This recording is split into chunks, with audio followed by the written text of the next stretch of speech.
नमस्कार मित्रांनो, आज आपण दर्शन घेऊया सप्तशृंगी देवीचे।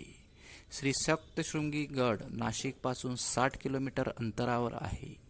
देवीचे मंदिर 7 शिखरांनी वेढलेले असून 4659 फूट उंचीवर आहे। गड चढण्यासाठी 510 पायऱ्या आहेत। नाशिक जिल्ह्यातील वणी येथे सप्तशृंगी माता ही 108 पीठापैकी महाराष्ट्रातील 3.5 शक्तिपीठापैकी एक आहे।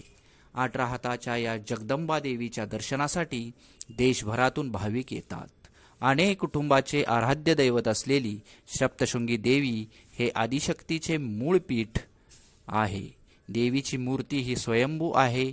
मंदिराच्या गाभाऱ्यात शक्तिद्वारे, सूर्यद्वार व चंद्रद्वार असे 3 दरवाजे आहेत। या तिन्ही दरवाजातून देवीचे दर्शन घडते।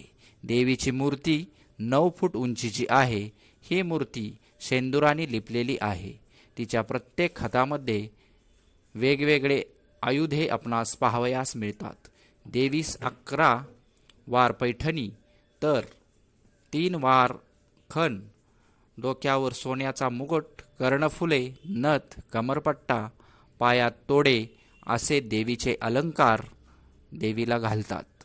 असे सांगण्यात येते की महिषासुराचा वध केल्यानंतर देवीने विश्रांतीसाठी येथे वास्तव्य केले। पहाटे 5 वाजता सप्तशृंगी देवीचे मंदिर उघडते। 6 वाजता काकड आरती होते।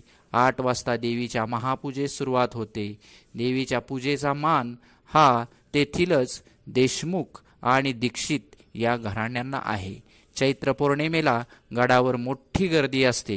भाविकांना गडावर निवासस्थानाची सोय करण्यात आली आहे। ती 1 दिवसासाठी मिळते। तसेच संस्थानामार्फत प्रसादाचीही सोय करण्यात आली आहे।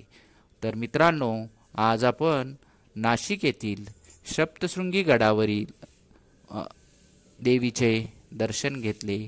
धन्यवाद, नमस्कार।